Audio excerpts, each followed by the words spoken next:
Le jour de la Saint-Valentin, le 14 février, les États-Unis ont déchaîné la puissance de leur flotte aérienne sur un camp secret de Daesh situé en Syrie. Vous vous en souvenez, je suppose ?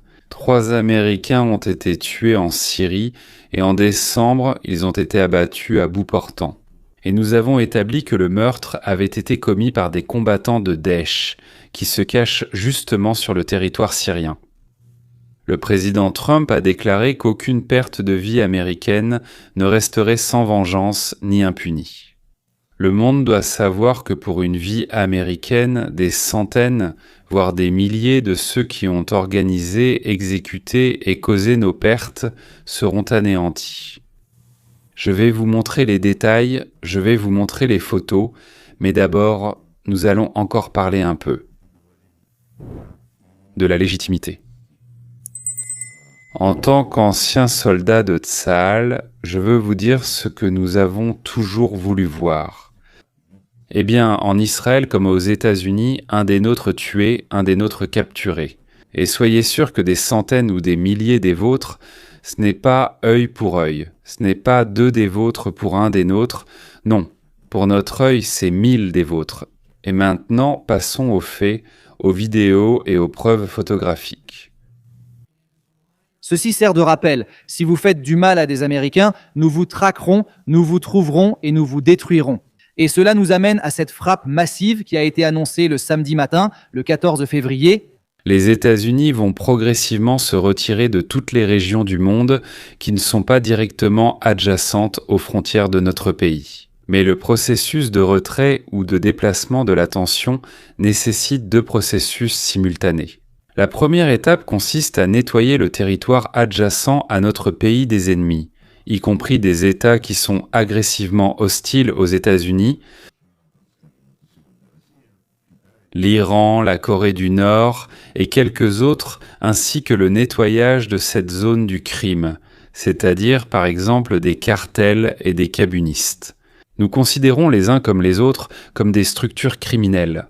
Et notre tâche est de rendre la zone autour des États-Unis, à environ 2000 miles de nos frontières, aussi amicale que possible, ou, au minimum, neutre.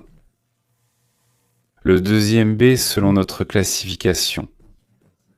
La deuxième tâche est, en se retirant d'autres régions, d'éteindre les conflits et guerres existants actuellement. Disons oui, en laissant aux pays qui joueront le rôle de policiers dans leur région, nous avons joué le rôle de policier international, mondial. Nous ne voulons plus le faire et nous essaierons d'organiser dans chaque grande région une sécurité locale, c'est-à-dire, pour ainsi dire, un certain policier régional, un gendarme régional. Par exemple, que voulons-nous faire ? Nous voulons mettre fin à la guerre entre la Russie et l'Ukraine, mettre fin là-bas entre l'Azerbaïdjan, la Turquie, l'Arménie. Ce que nous avons déjà terminé, par exemple, mettre fin à la guerre entre le Rwanda et le Congo, qui a coûté la vie à 6 millions de personnes, semble aussi être terminé. Ou empêcher le conflit entre l'Inde et le Pakistan de s'enflammer. En partant, nous ne voulons pas d'une explosion de violence due à l'absence de forces de limitation. Nous voulons éliminer les Houthis, le Hezbollah, le Hamas, qui ont été créés pour la violence. En fait, ils n'ont pas d'autre objectif, sauf peut-être de changer le régime en Iran et d'aider à établir un régime qui, avec l'Arabie Saoudite et Israël, commencera à maintenir l'ordre. Dans leur partie du monde, il y a naturellement beaucoup de gens qui vivent du banditisme, je ne sais pas comment le dire plus précisément, qui profitent des guerres, du vol, de l'extorsion, des incendies criminels et ainsi de suite. Qu'il s'agisse de pays, de personnes ou d'organisations. Ils comprennent que c'est la fin de leur mode d'existence. C'est pourquoi nous sommes obligés de recourir à des mesures qui seront ensuite appliquées par les pays responsables du territoire de leur protectorat qu'ils protègent, c'est-à-dire qu'ils défendent. Oui, bien sûr, quand on nous provoque à la bagarre sous Trump, eh bien, nous frappons. Et en plus, quand nous le voulons, où nous le voulons, et autant que nous le voulons. Et en aucun cas de manière proportionnelle, en aucun cas de manière proportionnelle.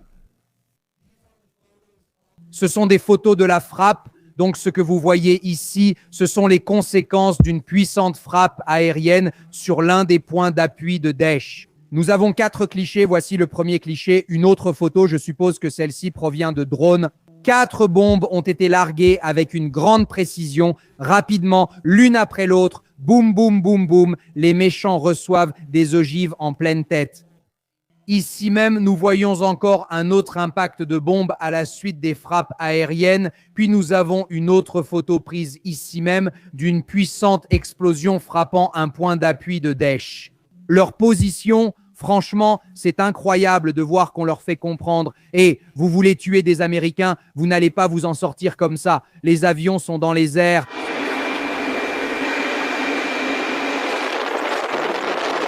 Et voici le célèbre hélicoptère Apache. Part à leur poursuite. La justice. La com a déterminé l'emplacement du Candy-Gill. Des bombardiers, des hélicoptères et des drones se sont dirigés vers les cibles désignées. Je suppose que c'est un chasseur F-15 et ça, c'est un avion d'attaque ADIX.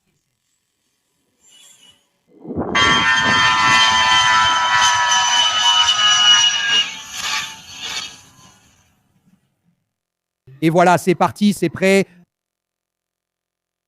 Cherchés ont disparu à jamais. Infliger à ces gens une défaite écrasante, ce qu'ils méritent absolument. Voici le rapport du sitcom sur la frappe contre Daesh. Au Moyen-Orient, les États-Unis mènent actuellement une série de frappes aériennes contre Daesh en Syrie. Le commandement central des États-Unis déclare que les forces ont mené 10 frappes contre plus de 30 cibles de Daesh. Tout cela est en réponse à l'attaque embuscade du groupe terroriste en décembre, qui a coûté la vie à 2 militaires américains. Et notre interprète américain, Lama Hassan, suit cette histoire depuis Londres. Lama, ravi de te voir, que peux-tu nous dire d'autre? Merci, ravi de vous voir, Gio. Nous en apprenons plus sur ces frappes. Le centre a publié une déclaration indiquant qu'ils ont mené 10 frappes, comme vous venez de le dire, contre plus de 30 cibles en Syrie appartenant à Daesh, touchant l'infrastructure du groupe ainsi que des sites de stockage d'armes. Et depuis janvier de cette année, les États-Unis ont mené 5 frappes contre ce groupe terroriste Daesh. Déjà, ils ont regretté 100 fois d'avoir tué 3 Américains. Depuis décembre, nous avons détruit leurs baraquements, leurs entrepôts, leurs infrastructures à 5 reprises. Et pour la Saint-Valentin, encore une, je pense déjà que ce sera la dernière attaque massive contre Daesh. Auparavant, on disait le califat islamique, mais Trump l'a détruit, c'est-à-dire qu'il l'a détruit en tant que califat. Mais certaines branches dans d'autres États sont restées, et ce ne sera plus à nous de nous en occuper, mais bien aux dirigeants régionaux. Et ce ne seront pas les États-Unis, comme on dit, qui enverront des soldats pour les éliminer. Mais l'Iran reste pour l'instant une épine dans le monde, et géographiquement, en étant situé sur le détroit d'Ormuz, il représente une menace pour la stabilité de tout le système énergétique de la planète, et cela doit être corrigé. Le président Donald Trump intensifie la pression sur l'Iran en lien avec les négociations nucléaires, déclarant qu'un changement de régime serait la meilleure chose qui pourrait arriver. Alors écoutez ce qu'il a encore dit, puis nous en parlerons après cela. Cela fait déjà 47 ans qu'ils ne font que parler, parler et encore parler, et pendant ce temps, nous avons perdu de nombreuses vies. Pendant qu'ils parlent, des jambes et des bras sont arrachés, des visages défigurés. Cela dure depuis longtemps, alors voyons ce qui va se passer. En attendant, nous avons reçu une force énorme et une puissance supplémentaire. Comme vous le savez, un autre porte-avions partira bientôt, alors voyons comment cela se passera. Si nous pouvions régler cela une bonne fois pour toutes, ce serait bien. Lama, où en sont les négociations nucléaires avec l'Iran? Oui, Joe, nous avons entendu le président Trump dire qu'il préfère un accord avec les Iraniens. Mais il a également dit que si l'accord nucléaire n'était pas conclu, le président a averti l'Iran d'une issue très traumatisante. Il a aussi affirmé que le changement de régime évoqué à l'instant serait la meilleure chose possible. Un second cycle de négociations États-Unis-Iran est prévu la semaine prochaine. Les États-Unis exigent l'arrêt de l'enrichissement d'uranium par l'Iran. L'Iran a jusqu'à présent déclaré sa volonté de limiter son programme nucléaire en échange de la levée des sanctions. Et pendant ce temps, comme vous l'avez entendu, le président Trump a déclaré que les États-Unis renforcèrent leur présence militaire dans la région. Un deuxième porte-avions américain, le Gerald Ford, se dirigera vers le Moyen-Orient. C'est bien sûr le plus grand navire de guerre au monde. Le porte-avions Abraham Lincoln est déjà dans la région, Joe. D'ici le 10 au 12 mars, une force sans précédent de la flotte américaine sera rassemblée à des positions près de l'Iran. À ce moment-là, soit l'Iran et les États-Unis parviendront à un accord, soit les États-Unis commenceront les actions pour lesquelles toutes ces forces ont été rassemblées en un seul point. Demandons au général Kinney, directeur de l'Institut d'études de la guerre, comment il voit cela, comment il imagine ce qui se passe actuellement avec ou entre les États-Unis et l'Iran. Qu'obtenons-nous du fait que Gerald Ford se dirige vers le golfe Persique? Pensez-vous que nous avons besoin de 2 porte-avions là-bas pour frapper efficacement l'Iran? Oui, absolument. Pour que notre public comprenne, lorsque nous avons mené l'opération Marteau de minuit pour soutenir la guerre de 12 jours d'Israël visant à détruire le programme nucléaire iranien, nous avions 2 groupes aéronavals dans la région. À l'époque, ce n'était probablement pas connu de tous, mais c'est un simple fait. 2 choses se passent ici, et c'est pourquoi nous renforçons notre présence militaire dans la région. Et cela passe inaperçu pour vous, parce que vous ne le voyez pas. Des dizaines d'avions et de missiles sont transférés dans la région, et cela se passe déjà depuis plusieurs semaines. Vous savez, vers les nombreuses bases que nous avons dans toute la région du Moyen-Orient, et certains d'entre eux décollaient aussi depuis le Moyen-Orient, grâce à leur portée, ils atteignent leur cible. Nous avons aussi des capacités aux États-Unis, comme nous l'avons clairement montré. Pendant l'opération Minuit de fer, toutes les sorties de bombardement ont été effectuées par des avions venant du territoire continental des États-Unis eux-mêmes. Ainsi, le 2e groupe aéronaval est déjà en route ici, et il est absolument nécessaire, compte tenu de toutes les autres circonstances, pour accomplir 2 missions. Premièrement, cela est nécessaire afin que nous puissions assurer la protection de nos bases américaines dans cette région, ainsi qu'aider Israël à défendre ses propres bases et, bien sûr, ces localités qui ont été attaquées pendant la guerre de 12 jours. Et deuxièmement, mener une campagne offensive globale qui sera assez vaste, non seulement contre leur potentiel offensif qui comprend des milliers de roquettes, des lanceurs pour les soutenir, des entrepôts de drones et des missiles à courte portée. C'est l'arme qu'ils utilisent pour riposter, et ils riposteront forcément. Ils l'ont démontré pendant la guerre de 12 jours, et nous devons y être correctement préparés. Et les moyens pour cela? Premièrement, nous voulons nous protéger contre ce qui sera lancé, et deuxièmement, empêcher autant de lancements que possible. Mais je dirais qu'au début de la campagne aérienne, nous frapperons leurs capacités offensives.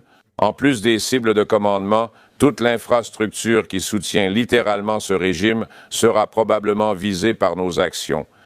Qu'est-ce que nous voulons réellement de l'Iran? Que faisons-nous là-bas? À quelles conditions? Allons-nous partir et remettre les rênes du pouvoir à un leader régional ou à une équipe de leaders régionaux? Nous avons déjà réduit les capacités nucléaires de l'Iran, limité son programme de missiles, freiné son soutien aux militants régionaux et dénoncé sa répression des manifestants. 3 des 4 points ne sont pas négociables, selon les Iraniens. Et lors de la réunion d'hier, ou d'il y a 2 jours, entre Netanyahou et le président Trump, le Premier ministre a présenté au président des preuves irréfutables que les Iraniens ont ignoré son avertissement de ne pas tuer les manifestants et qu'au lieu de cela, ils en ont tué des dizaines de milliers. Eh bien, c'était une nouvelle gifle pour le président Trump. Cela va-t-il changer son point de vue? Écoutez, nous avons 46 ans d'expérience avec ces gars-là. Cela fait donc 5 décennies que nous traitons avec l'Iran. Et il y a certaines choses dans lesquelles ils sont très cohérents. D'abord, ils mentent, mentent et mentent. Ils trompent, trompent et trompent. C'est leur mode de fonctionnement habituel ici. Ils nient même. Après tout ce temps, après que nous ayons bombardé le site nucléaire, ils n'ont jamais admis avoir eu l'intention de fabriquer une arme nucléaire. C'est uniquement pour l'énergie nucléaire civile et bien sûr pour l'énergie nucléaire civile. C'est précisément pour cela qu'ils ont des installations souterraines. C'est pourquoi ils possèdent des centrifugeuses avancées situées à un demi-mille sous terre, dans le béton, protégées bien sûr par des systèmes de barrières. Donc, nous savons à quoi nous avons affaire. Écoutez, le président Trump, souvenez-vous, en 2018, il a donné à son équipe la possibilité de conclure un accord meilleur que celui qu'Obama avait conclu. Il a dit que c'était un mauvais accord. Pourquoi donc? Parce qu'au bout de 15 ans, les restrictions seraient levées et l'Iran pourrait produire autant d'armes nucléaires qu'il le voudrait. Alors que tout le monde pensait que le but de l'accord était d'arrêter la production d'armes nucléaires, en réalité, cela leur a donné un chemin pour y parvenir. Nous n'avons pas pu renégocier l'accord avec nos alliés, ils n'ont pas voulu coopérer, donc le président Trump s'est retiré de cet accord, il sait reconnaître une bonne affaire quand il en voit une. Je ne peux absolument pas imaginer que nous aurions pu faire quelque chose qui n'aurait pas fondamentalement changé le comportement de l'Iran dans la région. En effet, une frappe militaire vise exactement le même objectif, car ils ne le feront pas par la voie diplomatique. Comme l'a dit Karl von Clausewitz, la guerre est la continuation de la diplomatie par d'autres moyens. D'ailleurs, je pensais auparavant que cette phrase appartenait à Talleyrand, mais l'IA m'a convaincu que c'est Clausewitz qui a écrit un livre sur la guerre. D'ailleurs, ce livre a souvent été cité dans leurs travaux, aussi bien par Lénine que par Staline. Écoutons maintenant notre commandant en chef. C'est très traumatisant. Je ne veux pas que cela arrive, mais nous devons conclure un accord. Ils auraient dû conclure un accord la première fois et à la place, ils ont reçu une frappe nocturne. Et ce sera très traumatisant pour l'Iran s'ils ne concluent pas d'accord, voyez-vous. S'ils ne concluent pas d'accord, alors ce sera une toute autre histoire. Mais nous avons eu une très bonne rencontre hier avec Bibi Netanyahou et il comprend bien. Bon, la décision finale me revient. Si cet accord avec l'Iran n'est pas très honnête et très bon, alors ce sera, je pense, une période très difficile pour eux. C'est l'un des plus talentueux commandants militaires des États-Unis. David Petraeus. Bon, c'est un homme déjà d'un certain âge, bien sûr, mais il y avait des légendes à son sujet. Comment évalueriez-vous? La situation actuelle à ce jour, Pensez-vous que l'Iran a été contenu? Eh bien, la question principale est de savoir si l'Iran est prêt à faire certains compromis sur sa position très ferme concernant son programme nucléaire et s'il est également possible d'inclure. Comme vous l'avez mentionné, le Premier ministre Netanyahou appelle le président Trump à inclure également la discussion sur le programme de missiles iraniens. Le prochain cycle de négociations est prévu, un a déjà eu lieu. Comme vous vous en souvenez sûrement, il n'y a eu aucune percée. Apparemment, la conversation a été positive, selon certaines estimations, mais l'Iran, bien sûr, n'a fait aucun progrès concernant son programme nucléaire. Et compte tenu de l'idéologue intransigeant auprès du guide suprême, il n'est pas tout à fait clair pour moi qu'il réalise vraiment la réalité. Lorsque dans quelques jours, 2 groupes aéronavals complets seront dans la région de l'Iran et autour de celui-ci, avez-vous d'autres atouts? En Jordanie, il y a des ravitailleurs, au Kazakhstan des bombardiers, au Qatar des B-2 qui peuvent aussi venir des États-Unis et larguer des bombes, comme lors du dernier jour de la guerre de 12 jours. Ainsi, la question se pose, et le président l'a très bien formulée. Seront-ils prêts à de véritables négociations? Ou devront-ils faire face à des frappes militaires très, très sérieuses de la part des États-Unis? Comme vous le voyez, tous les analystes le disent. Les mollahs iraniens espèrent que leurs ruses et tromperies, leurs promesses et leurs offres les sauveront encore cette fois-ci. En réalité, ils ont actuellement 2 problèmes. Je ne sais pas s'ils en tiennent compte ou non. Le premier problème, ce sont leurs patrons, en quelque sorte leurs sponsors. La Chine et la Russie sont absorbées par leurs propres affaires et ne peuvent pas vraiment les aider, et elles ne veulent pas vraiment se mettre en danger. Et deuxièmement, cela signifie qu'ils n'ont pas affaire au Bush, ni au Clinton, ni à Obama ou à Biden, mais à Donald J. Trump. Et ça, c'est une toute autre bête, comme on dit, dans notre jungle. Il a rassemblé une armada de la marine, de l'armée de l'air, des forces spéciales. Il a concentré et coordonné les actions avec la Grande-Bretagne et avec Israël. Et il n'a de compte à rendre à personne. Eh bien, comme l'ONU, personne n'est au-dessus de lui. Bien sûr, il y a le Congrès, mais Donald Trump va le réunir, il existe une telle procédure. 4 membres de la Chambre haute, 4 membres de la Chambre basse, c'est la direction des 2 partis. Le sommet. Donc, ils seront informés. Et ensuite, il aura 60 jours pour terminer cette opération, même si le Congrès ne l'autorise pas. Ces 8 personnes décideront donc quand convoquer le Congrès, comment les informer, quel sera l'ordre du jour, et ainsi de suite. Et maintenant, mesdames et messieurs, en réalité, l'essentiel, c'est comment notre blocus du Venezuela et de l'Iran, notre pression sur Cuba, notre rattachement de la Syrie à l'ancien meilleur ami de la Russie, au bloc États-Unis-Turquie. Et comme la chasse aux pétroliers de la flotte de Tcheremov, eh bien tout le monde sait très bien qu'ils sont russes. Comment tout cela agit-il sur la Russie, la Chine et les autres ennemis du monde libre? Commençons par la Russie, par l'abandon du dollar, par la lutte entre le Sud global et l'Occident capitaliste. Alors, qu'entend-on de la capitale des escrocs timides et des doux sadiques du XXIe siècle? Rec. Le porte-parole, Dmitri Peskov. Il a déclaré que la Russie ne s'était pas débarrassée du dollar, c'est le dollar qui nous a quittés. Très bien. Eh bien, c'est une phrase assez intéressante, prononcée par un représentant du Kremlin. Ensuite, il a dit « Si les conditions changent et que le dollar redevient pratique, les pays, y compris la Russie, pourraient recommencer à l'utiliser. » Pourquoi avez-vous abandonné le dollar? Vous meniez une guerre totale contre le dollar, à mort pour ainsi dire. Le dollar était le principal mal, l'ennemi, le mal. Le dollar est imprimé aux États-Unis et, pour être tout à fait honnête, ils en impriment autant qu'ils veulent. Parce que pour imprimer ce bout de papier, il leur suffit de dépenser 11 centimes et le billet est prêt. Et on peut l'utiliser. Et acheter ce que nous voulons, alors que tous les autres doivent, disons, extraire, transporter et vendre 1,5 tonne de charbon. Bien sûr, cela dépend de la région et du type. Donc, comme l'a dit plus tôt Peskov, le dollar doit être détruit.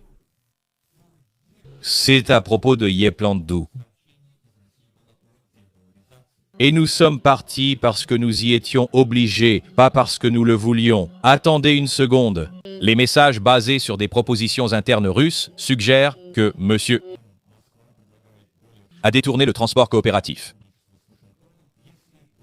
Créer des feuilles de forum 1500. Si nous trouvons un accord sur l'Ukraine, la Russie dit maintenant qu'il serait peut-être possible de réaliser des projets énergétiques communs, que nous pourrions peut-être investir ensemble dans différentes choses et développer la coopération. L'odeur de l'argent s'est fait sentir, et les projets communs concernent le territoire de l'Ukraine, ou peut-être le Venezuela, l'Iran, Cuba, la Syrie, qui sont sous notre contrôle. Dieu seul le sait, mais c'est l'essentiel. 280 milliards d'actifs russes gelés pourraient en être investis dans l'énergie, des projets industriels ou la reconstruction de l'Ukraine. Un pourcentage de ces bénéfices, de ces profits, sera obtenu, ce qui signifie que les Russes, en tant que propriétaires de ces avoirs, en profiteront. Et cela sera... Ce sont les Américains qui vont diriger cela, et bon, parmi les Américains, il y a aussi des corrompus, mais tout de même, ce n'est pas pareil, ils se vendent différemment, et pour beaucoup moins d'argent. Donc cet argent sera légal, blanc, personne ne le prendra, personne ne le confisquera, il pourra déjà être transmis aux enfants, aux petits-enfants, aux maîtresses ou à qui vous voulez. Et le dollar, tout à coup, est passé du statut d'ennemi à, eh bien, tout simplement, celui de meilleur ami. Mais en même temps, excusez-moi, c'est un petit couteau, mais très tranchant, planté dans le dos de la Chine, qui promouvait le yuan, c'est une trahison envers le yuan, n'est-ce pas? C'est très intéressant, vraiment très intéressant. Voici donc la première pièce du puzzle. Il se passe quelque chose et c'est lié à l'Ukraine. Jason, raconte-moi s'il te plaît, la crise des Caraïbes, de quoi s'agissait-il? Que s'est-il passé à ce moment-là? La crise des Caraïbes, eh bien, tu voudrais savoir, comment dire, juste en gros ce qui s'est passé, ou tu t'intéresses aux détails sérieux, c'est ça? Oui, juste, eh bien simplement, qu'est-ce qui s'est passé? En gros, et je sais que je te prends au dépourvu. Je ne sais pas si je me souviendrai de tout, alors voilà ce qui s'est passé. Ne cherche pas, ne traîne pas, et ne... Ne regarde pas les mains loin de l'ordinateur. Alors, la crise des Caraïbes, c'est quand ils allaient installer des missiles nucléaires à Cuba, ou du moins des missiles qui pouvaient atteindre les États-Unis. Et cela, évidemment, a été pour nous un signal d'alarme. Mais les Soviétiques répondaient que de nombreux pays européens avaient déjà des missiles nucléaires pointés sur eux. Pour eux, c'était normal, alors que pour nous, personne n'avait jamais fait ça avant que cela n'arrive. Oh, super, super. Vous vous souvenez de quel pays il s'agissait? Celui auquel tout a fini par se résumer, parce qu'au final, tout s'est concentré sur un seul pays. Personne ne s'en souvient, personne ne s'en souvient. Mais c'est justement de cela qu'il s'agissait dans la véritable dispute. Vous avez raison, il s'agissait de « Attendez, la justice doit être réciproque ». Vous avez placé tous vos éléments à notre frontière, donc nous les mettrons près de vos côtes. Si vous pouvez nous frapper en quelques minutes, nous le pourrons aussi. Et nous avons dit non, et nous pensons que tout cela est terminé. Nous pensons que tout cela est terminé parce que Kennedy a été si ferme, et il a dit « Je déploie des navires, et vous ne franchirez pas cette ligne ». Et ce n'est qu'une partie de la vérité, mais un accord a été conclu. Nous retirerons nos missiles de Turquie, et nous ne poursuivrons pas la Turquie. D'accord. Et à l'époque, la Turquie se trouvait juste à la frontière de l'Union soviétique. Et c'était comme déployer des missiles. Nous avons donc décidé de retirer ces missiles, car ils étaient déjà vieux et obsolètes. C'est exactement ce que nous avons dit. Donc nous retirerons les nôtres, vous retirerez les vôtres, et nous serons quittes. De cette façon, nous sommes tous les deux sortis de la situation en vainqueurs. Certains ne le savaient pas, pour moi c'est une nouveauté. J'ai honnêtement pensé que Khrouchtchev avait décidé de ne pas s'impliquer, mais il s'avère qu'il y a eu un échange. Eh bien, c'est comme ça, voilà, on en apprend tous les jours. Ma question est la suivante. Nous avons renoncé à la Turquie. Maintenant, nous nous dirigeons vers un nouveau blocus, peut-être parce que la Russie vient d'envoyer ses navires, certains bateaux pour fournir de l'aide et tout le reste à Cuba. Le Mexique le fait, un autre pays le fait aussi, et nous avons dit « Vous n'entrerez pas, vous ne pourrez pas entrer dans le port ». Allons-nous organiser un blocus ou non, je ne sais pas, mais ce sentiment m'a juste paru très, très similaire. Et j'ai parlé avec mon ami, et il a dit « La Turquie ?» Qu'est-ce que tu veux dire? Tu parles du pays, la Turquie, la Turquie. C'était la fin de la crise des missiles de Cuba. Est-il possible que la situation avec Cuba, que cette question cubaine, soit résolue par ce que nous faisons et décidons en Ukraine, exactement comme nous l'avons résolu la dernière fois avec la Turquie? Est-il possible que tout cela se produise parce qu'ils savent que Donald Trump veut prendre le contrôle de cet hémisphère? Et la dernière fois que cela s'est produit, la Russie a cédé, mais nous avons dû faire des sacrifices. Je me demande ce qui va se passer, car maintenant il dit peut-être encore le dollar américain, peut-être encore SWIFT. Ils se sont adaptés, souvenez-vous. Nous allions reconstruire quelque chose, créer quelque chose de totalement nouveau pour concurrencer cela. Il dit peut-être, ça pourrait servir, qu'est-ce qui se passe? Tu comprends quelque chose à ça? Jason, on dirait que Glenn Beck pense que nous allons abandonner l'Ukraine. J'ai déjà dit plusieurs fois que les États-Unis donneront quoi que ce soit à l'Ukraine avant les élections de novembre de cette année. Évidemment, et que les États-Unis sont fatigués, tout comme le peuple est fatigué du refus de l'Ukraine d'accepter une solution pacifique au problème. Quelqu'un peut maintenant demander « Est-ce que la Russie est contre l'Ukraine ?» Non, messieurs, la Russie est de son côté et l'Ukraine est d'une autre, du côté de qui ? Pouvons-nous, de votre point de vue, exercer ce qu'on appelle une pression plus forte, une pression, une influence, peu importe comment on l'appelle, sur ceux qui, disons, reçoivent de l'argent en vendant leurs marchandises, que ce soit du pétrole, du gaz ou autre chose. Et soit ils fabriquent, soit ils achètent leurs armes et tout le reste, ou alors sur ceux qui, chaque jour, chaque heure, ont besoin de quelque chose de nous. Oui, quelque chose de nous. Aidez-nous, parce que là-bas nous défendons la démocratie, aidez-nous, parce que, eh bien, vous avez déjà dit quelque chose à ce sujet, aidez-nous, nous avons signé le mémorandum de Budapest, ou simplement aidez-nous. Pour l'amour du Christ, d'ailleurs, Christ, il me semble que Zelensky est baptisé, oui, il est juif, mais baptisé, bon, peu importe. Et leur chef, le camarade Zelensky, comme on dit, est mentionné, ne le mentionnez pas. En vain, il parcourt les conférences et plaisante en disant qu'il arrêtera de tirer sur les Russes quand il y aura des élections honnêtes à Moscou. Vous voyez, je comprends que c'est une réponse à ce que dit la Russie, mais le fait est que la salle éclate de rire, et contrairement à un simple spectacle où la salle doit rire. Sur scène là-bas, que tu baisses ton pantalon ou non, tu fais juste des blagues. Oui, et là-bas ta tâche est de faire rire, alors qu'ici ta tâche est de sauver ton peuple et ton pays, pas d'amuser ceux qui sont présents et qui, chez eux, vont bien, tout va bien. Ils ont ri, applaudi, oublié, sont partis, ont commencé à vaquer à leurs occupations. Et... Eh bien, tout d'abord, je pense qu'ils sont vraiment désespérés. Je pense que cela a montré qu'ils sont un tigre de papier, ce que nous n'avons jamais pensé d'eux. Mais ils ont survécu, et ont survécu grâce à leur alliance avec les puissances de l'Axe, si vous voulez, vous savez, avec la Chine et l'Iran, et tous les autres. Donc, c'est à cela qu'ils s'occupent. Mais maintenant, ils négocient des accords commerciaux avec les États-Unis, ainsi que des accords pétroliers avec les États-Unis, et ils reviennent à notre dollar. Et tout cela dépend entièrement de l'Ukraine. Ceci, bien sûr, n'est qu'une supposition, mais le désir de détacher la Russie de la Chine, comme l'a fait un jour d'ailleurs Nixon, sauf que à l'époque, il détachait la Chine de la Russie, de l'Union soviétique à ce moment-là.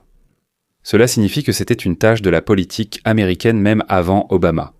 Quand Obama est arrivé pour la première fois, qu'il s'est installé à la Maison-Blanche, c'était, pour ainsi dire, l'une des tâches que lui avaient laissées ses prédécesseurs. Je pense que l'Ukraine est la principale mise sur la table. C'est-à-dire que l'Ukraine est un jeton sur la table, un objet de négociation. Eh bien, comme on dit en russe, pour ainsi dire, cela sonne désagréablement, mais néanmoins c'est une monnaie d'échange dans le jeu des grands acteurs.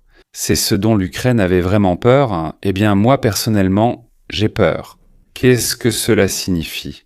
Qu'elle n'a pas choisi le moindre mal, et si Glenn Beck a raison, alors elle a perdu parce qu'elle n'a pas fait de compromis. Il est tout à fait possible que Trump ait décidé qu'au détriment de l'Ukraine, il pourrait enfoncer un coin dans l'alliance avec l'Empire du Milieu et l'immense pays, comme on dit, tirer au moins un peu de laine d'une brebis galeuse. Désolé, Ukrainiens, je ne vous traite pas de brebis galeuse, c'est juste une expression allégorique. Comme ce serait fou si tout était à l'envers. La Russie a changé à cause de l'Ukraine. La Russie a changé et maintenant ils sont contre la Chine. C'est intéressant. Je peux facilement imaginer que cela arrive. Et ce serait très intéressant de voir comment je veux dire, ce que dira la gauche. Je veux dire, vous savez, je me souviens, dans les années 80, la gauche disait que Ronald Reagan était un monstre, qu'il allait tous nous tuer et nous vaporiser, et tout ça. Tout s'est passé à l'inverse, mais cela a pris plus de temps qu'aujourd'hui. Vous savez, c'est encore tout frais dans la mémoire. Il n'a pas fallu attendre 9 ans pour que ça commence à s'effondrer, et ça s'effondre en ce moment même. Et chaque pièce exposée, cela semble être le sujet de l'émission d'aujourd'hui. Arrêtez d'écouter les experts. Absolument chaque expert nous a menés dans cette situation compliquée. Et maintenant, la personne qui va à l'encontre de tous ces spécialistes et avance dans une direction complètement opposée semble renverser toute la situation. Je voudrais attirer votre attention sur le fait que les présentateurs des émissions télé et des podcasts américains n'expriment absolument aucune compassion pour l'Ukraine. Pas du tout, excusez-moi, oui.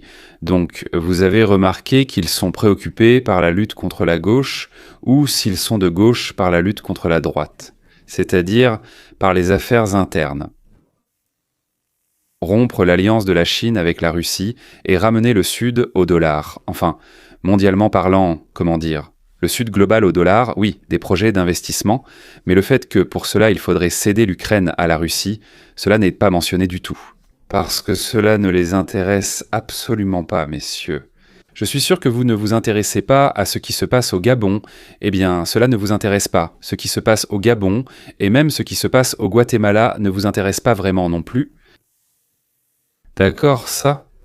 J'essaie d'expliquer à mes amis ukrainiens qu'ils n'ont presque plus de temps pour préserver leur indépendance. Je dirais jusqu'à la mi-août, jusqu'à ce moment-là, Donald Trump est encore intéressé à annoncer et à instaurer la paix dans cette partie du monde. On pourra alors venir avec cette affaire, annoncer que tout va bien, et en octobre, parader à cheval à ce sujet. Parce que si les choses vont vers un rapprochement avec la Russie, détacher la Russie de la Chine est bien plus important pour la politique américaine que d'empêcher l'Ukraine de perdre la guerre.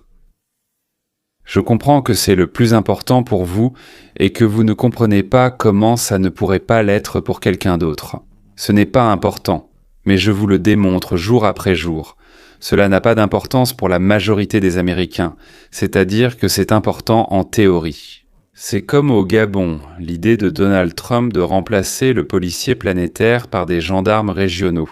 et l'organisation de tels protectorats où il y aura une seule force qui n'aura pas peur d'utiliser la force parce qu'aujourd'hui, l'ONU n'utilise pas la force, non pas parce qu'elle ne veut pas, mais parce qu'elle ne peut pas.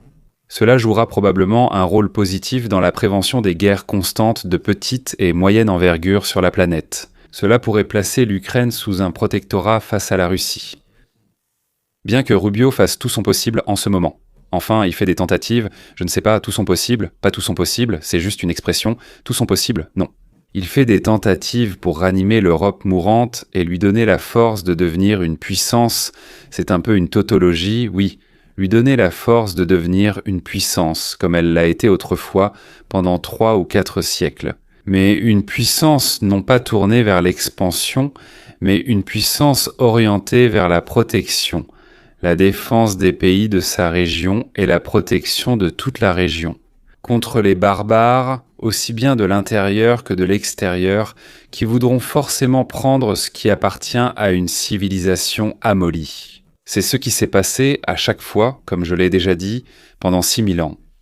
J'ai bien peur, en vérité, que pour l'Europe il soit déjà trop tard, et que les dissensions internes, ainsi que la présence même dans ces pays de barbares agressifs et envieux, aient trop déjà scellé leur destin en faveur du califat. Ou alors, je ne sais pas, des proies qui seront déchirées par des prédateurs plus énergiques. Comment cela se passera, nous ne le savons pas, si ce sera la Russie ou la Turquie. Quelqu'un de totalement nouveau et inattendu. Mais l'Ukraine, l'Europe ne pourront déjà plus se protéger. J'en ai bien peur, l'Ukraine. L'Ukraine aurait pu être le renouveau de l'Europe, mais cela n'a pas eu lieu. Un nouveau partage du monde est en cours, peut-être qu'il nous sauvera, peut-être qu'il sauvera notre espèce Homo sapiens de l'anéantissement total. Eh bien, en fait, c'est là-dessus que repose l'espoir. Eh bien, il se passera encore quelque chose là-bas.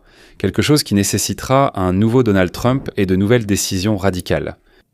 C'est-à-dire que nous ne pouvons pas arrêter complètement le processus d'autodestruction, mais nous pouvons le ralentir, et voilà, Dieu merci, il y a eu un homme qui le fait.